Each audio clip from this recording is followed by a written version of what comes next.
Welcome to another edition of the Shoegazing podcast. I'm Jesper Ingvaldsson, who run the shoe blog shoegazing.com.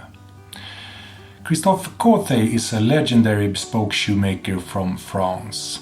He has spent more than 3 decades making shoes, previously with his brother Pierre at Maison Corthay, but nowadays he runs Atelier du Tranchet together with Sebastian Toulouz Algans and Phillippe de Paillette. Those who've seen their shoes know that most of them are truly artistic creations that looks like nothing you see from other brands. So I decided to talk to Christophe Corthay about the sometimes slightly controversial topic shoes and art. All right. Christophe Corthay, a warm welcome to the Shoegazing podcast. Hi, it's me who. Thank you. Yeah. I thought we'd just start with a bit of background. How long have you worked with shoes now? It's been quite a while. So it's I start this job 32 years ago, when I was 16. Yeah. After school. Yeah. How did it start? It was very. I can say it was hazardous, because my very first wish and job was for a comics drawer. I wanted to be a comics drawer. I'm a big fan of comics. Yeah.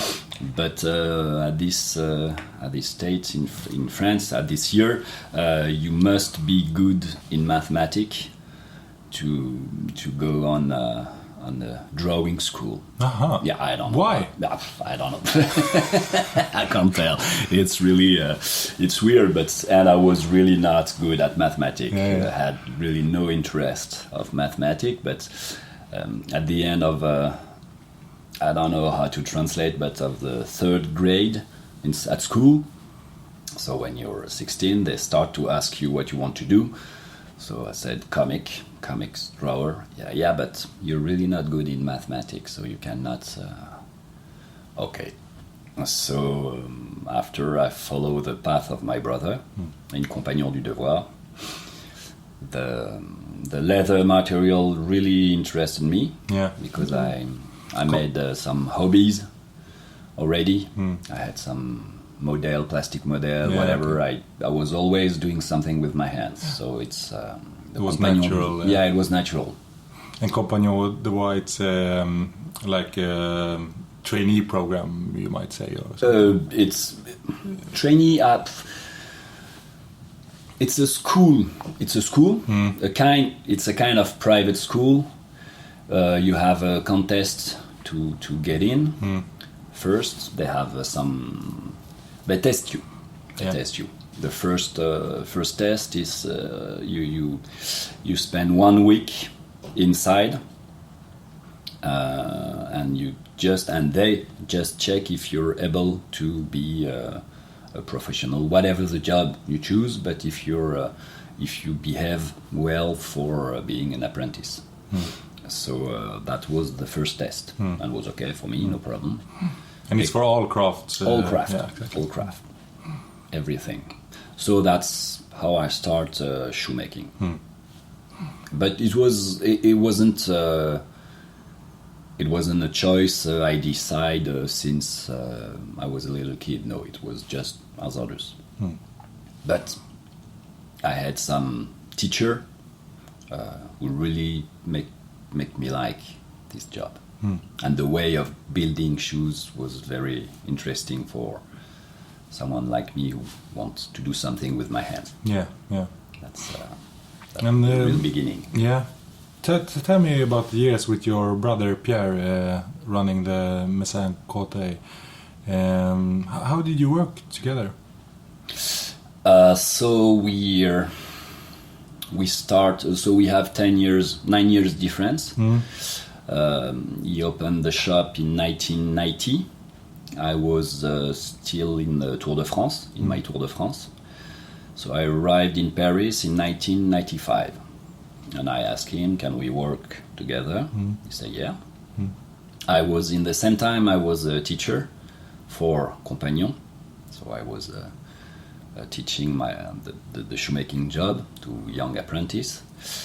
And then we start this beautiful venture. In the beginning, I was the hand of Corthay. If you have to split our differences from my brother and I, he was the kind of the head. I was the hand. I can say I made the Corthay line.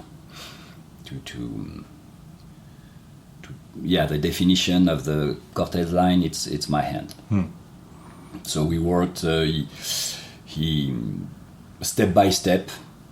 He let me take care of the customers and starting the pattern and starting the full construction. Yeah. And why did you decide to leave the company? Because they had this big crisis, war crisis in 2009. So we sold the company because it started with the Japanese market, who stopped buy shoes, ready-to-wear shoes. So it was very difficult. So we sold the company, and with the new owner, and then everything changed. But I don't say the change is bad. It wasn't. We didn't share the same spirit of the very high level craft make. The change wasn't for you.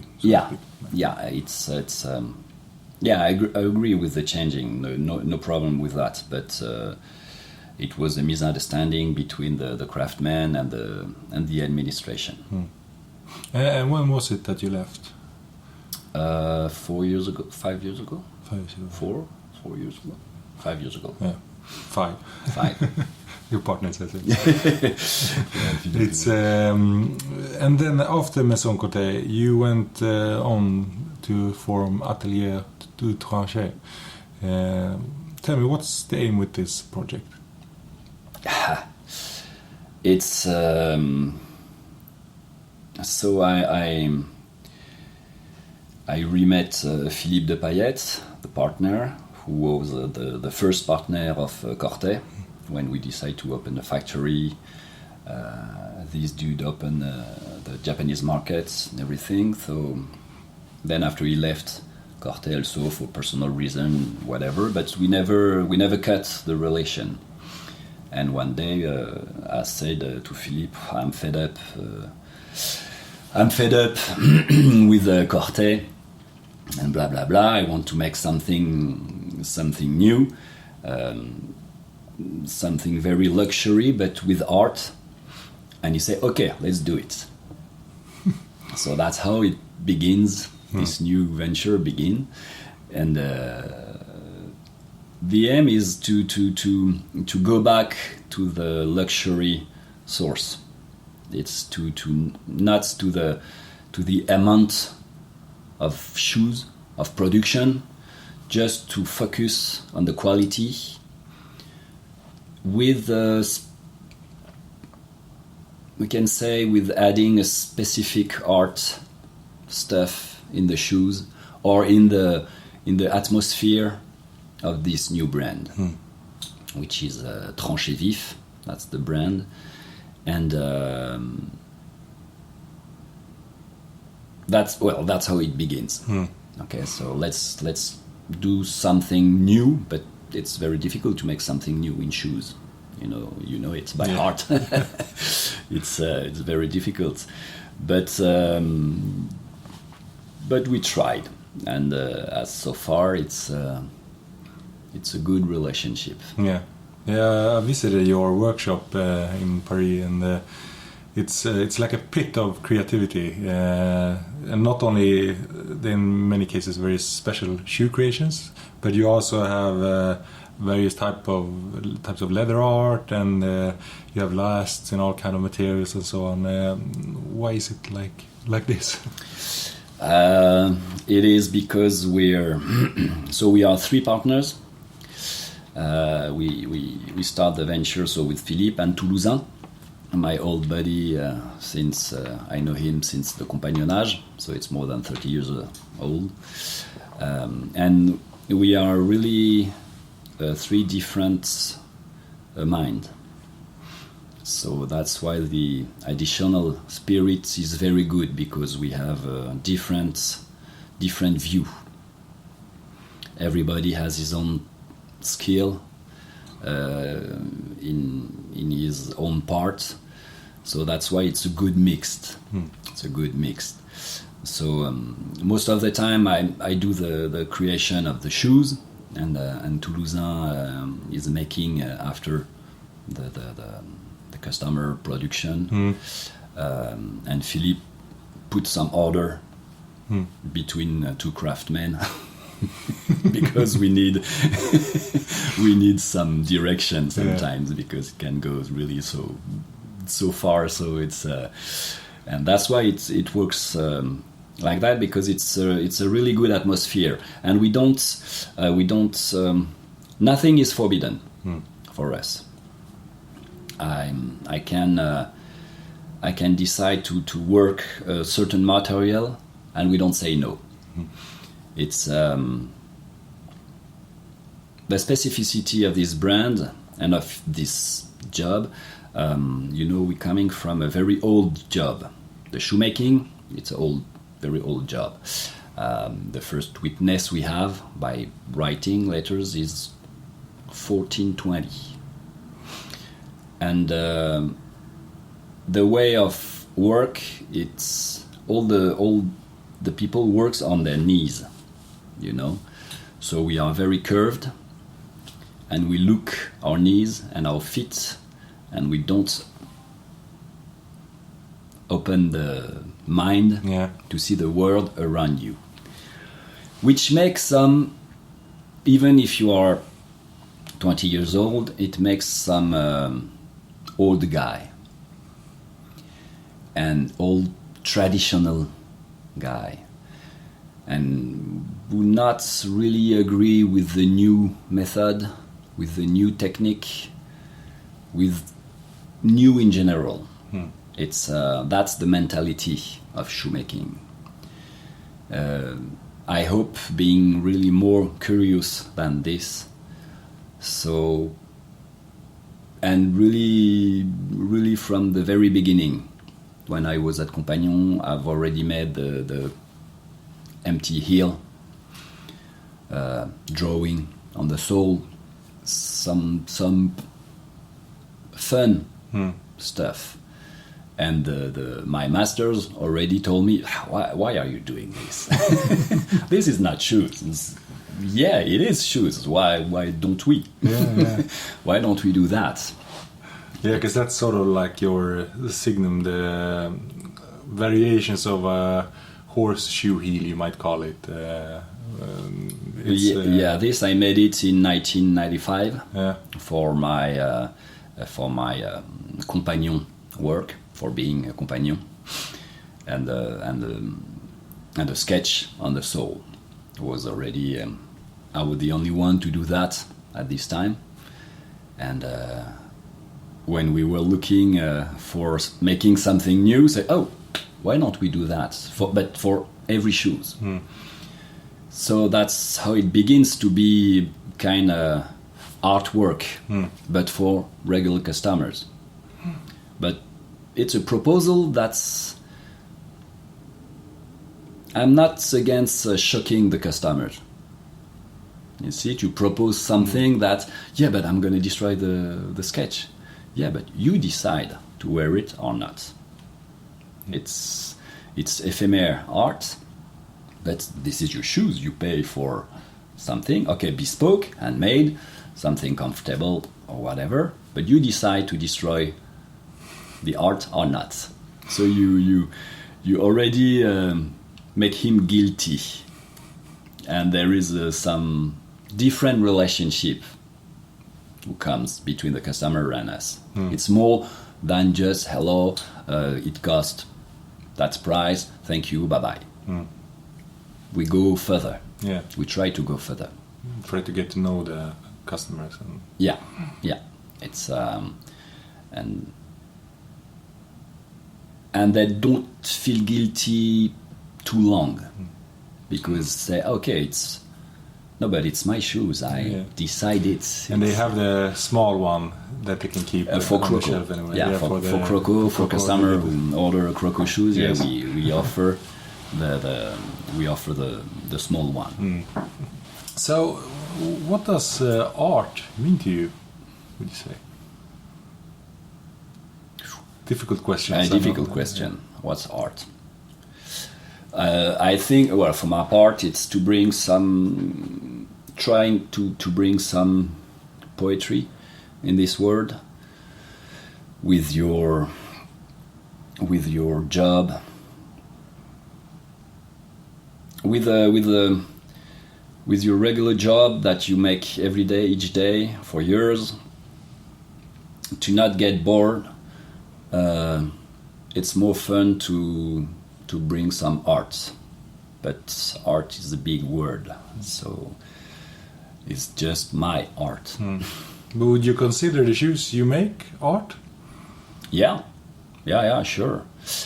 Even without the specific heels, with the sketches on the sole, whatever, this job, that's what the old dudes never think of it. It's when you start from a wood block, square wood block, to curve a wood last, it's already art, because the gesture you makes you being a sculpture. And then after you make the pattern, so you're a drawing man.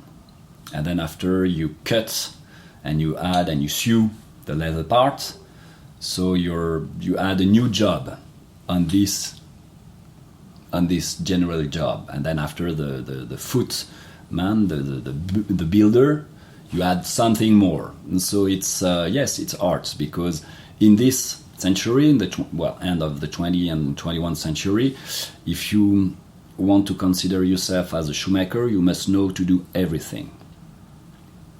In the beginning of 19th century, it was split in different jobs. The wood last was someone to do it, the pattern was someone else, the sewing was someone else, and then after you had specification of men sewing, women building, boots, and whatever. So it was a huge corporation, a huge guild with many people, but who were just doing one thing, their speciality. Now you must know everything, which is rich. That's cool, it's better. So it's art.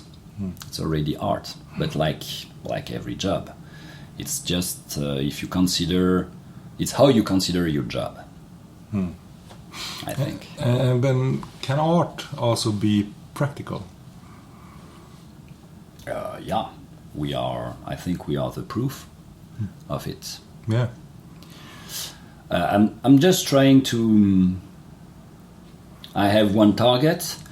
It's and this is specific to my job. The shoes. The shoes is usual thing. Okay, you buy a pair of shoes. It's to walk with the shoes. But I noticed that very often the customer, when they take the shoes, and in Japan especially more than in Europe, but they take the shoes and look at it, and they turn it, they look at it in every way, they want to touch it, they want to smell it. And why don't we make a piece of art, but just to keep it, not to wear it, just to keep it? It's not done yet, because people want to walk with the shoes, but it's one of my targets, to build shoes that you don't wear. You don't have any of those customers yet? No, just not put yet. them on the shelves? No, not yet. not yet, but I'm perseverance. Cool. I will try, but it's to make. You know, we have a strange relation with our feet. It's our fetishist part. We all dream to have a different fit, Yeah. to have something long, very curved, very beautiful. That's why we make model or art shoes, which is the dandy's nightmare. You see, it's something. This is my dream. So why not starting to build some shoes you put on the shelf and you don't wear? Just 1 foot. It's possible. I'm sure it's possible. It's something to catch. It's something new, but you have to shake the mind of the customers. And but it's not brutal. It's not rude. It's just to open mind in another direction, another way. So it's possible. I'm sure it is. But which is most important, comfort for the wearer or the aesthetics and the creativity? It's the both, for sure. But if you have to choose. It's in contradiction with what I said, but it's if I have to choose, yeah, of course, it's the comfort, of course, because your feet supports you all the day, all your life. If you're not in comfortable shoes, and then you don't wear them, and then you can't show the it's the aesthetics. So. So but this is this is something else. But you can add something very well. It's as soon as you get an interest on it, research on it, because I can say we the 3 partners we still looking. We are geek. We are really geek, and we are maniac because we really want to make our own style. So it means looking an aesthetic thing on shoes. So we will always try to have the most comfortable but the most elegant and the most balanced shoes you have. It's a part of our job. Beside the artistic stuff. Yeah, exactly. You know, it's something. We are advisor also. So when a customer comes, if you have I take a bad example, but if you have a sumotori who comes and who wants a very thin moccasin, we say, this won't fit you. Aesthetically, it won't fit you. Okay, you're round and you want something, a ballet shoes. It's not our choice. We won't do that for you because it will be ugly. That's what we think. It's not what you think, but that's what we think. And then you start the relation with the customers. And who are your customers? It's worldwide. It's some. We have some old customers, but most of the time it's young customer who's looking. As soon as we try to put back the real target of the luxury, means something really made for you. We really take care of you. As soon as you come at the craft place, we take care of you. It's people who like beautiful thing, who are interested about this mixed art and classic shoemaking. But it's most of the time it's regular men who already knows the bespoke fashion, not fashion, but way of life. I mean, they're already they take care of tailoring and stuff like that. So it's, but it's and the new customers. There is a new generation who are, because of you, of shoegazing blog, of stuff like that, of this kind of new journalism, who really focus on real craftsmen, not the big brand we know, or the big brand which is mass product. It's not luxury, it's mass product. So these people, it's the new customers. And how does it work? Because some of your creations are just, very special. And how does it, are you coming up with the ideas for the design, or is it the customers? Where does it come from? It's most of the time they come because they know our style. They already know the brand, so they want to have something special. But if someone has an idea, we discuss of it. No problem. We are open for everything. As I told you before, we don't forbid nothing. So everything is interesting, but most of the time, they come for having our style. It's And they have an idea of what they want. Yeah. Because if you let too much the customer decide, he doesn't know. He doesn't know what he wants. You want everything in one thing, which is impossible. And so it's quite hard, and it's the first talk. It's okay, what you want. But when a customer comes, you look at him, so you already have an idea of what to do with this customer.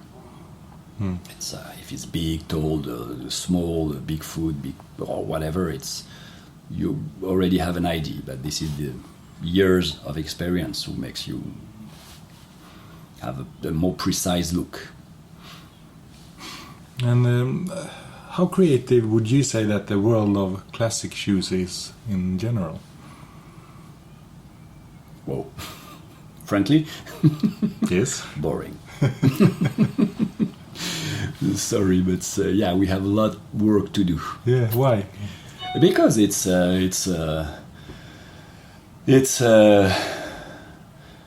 Oxford, black or dark brown. Period.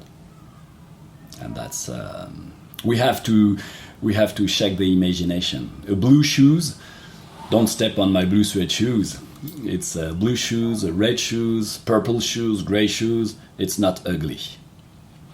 It's in contrary, it's beautiful. It's something new. And so in general, I think it's boring. But do you have any other makers or brands that you are inspired by? Nah, unfortunately not. It's not. Don't feel that it's pretentious, but it's. If I don't remember who said, if you follow the fashion, you're already late. It's Lagerfeld. I think it's Karl Lagerfeld who said that. So I totally agree. If you follow the fashion, you're already late. So I prefer to be in advance. Even if I'm not understood, I prefer to be the first one, and but it gives something more. And at the end, the customer is not shocked about what you propose. You always ask. The first color for sure are brown or black. I don't say black shoes is ugly. It's very, very beautiful. No problem. But it's sometimes you have to take some risk. So what does inspire you?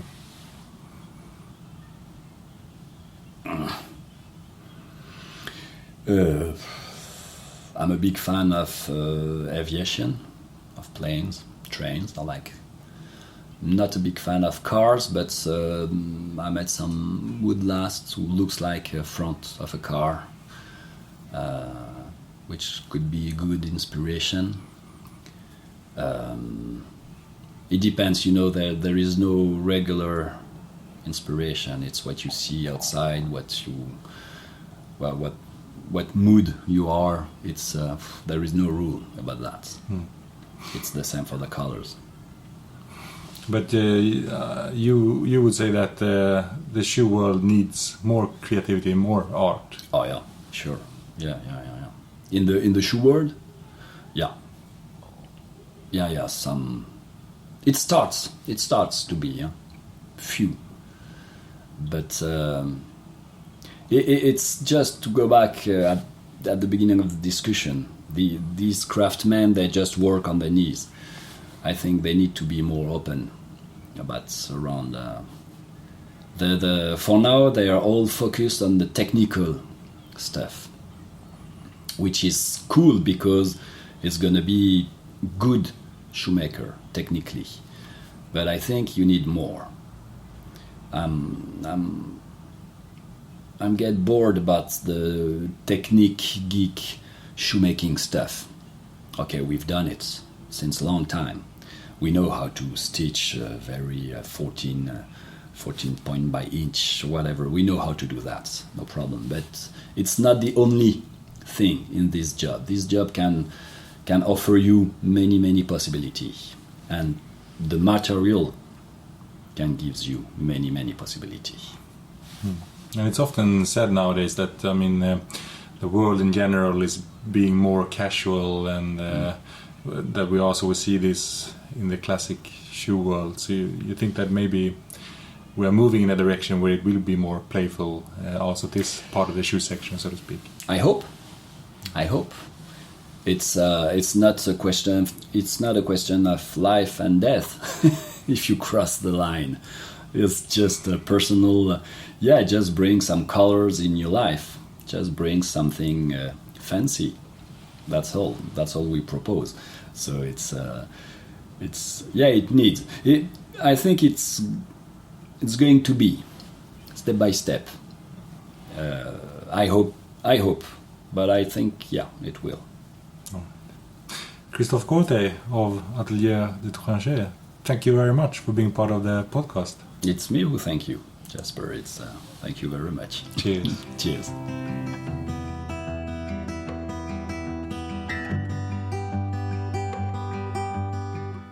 Thank you for spending half an hour with the Shoegazing podcast. More on classic shoes on shoegazing.com. This spring we have 2 editions of the famous Super Trunk shows, where shoe exhibitors from all over the world gather to showcase their offerings.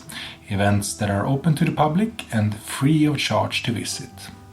Already now on Saturday, March 7, we have the first edition of the Amsterdam Super Trunk Show, which I organized together with the Shoe Care Shop. And then on April 25, we have the world's largest open event for classic shoes, the London Super Trunk Show, which I organized together with the Shoe Snob. In London, we also have the World Championships in shoemaking, shoe shining, and shoe patina. So if you have the chance, do pay these events a visit. It's like heaven for shoe-interested people. The podcast is back soon. Next up is a talk with Richard Utting, International Sales Manager at Loke.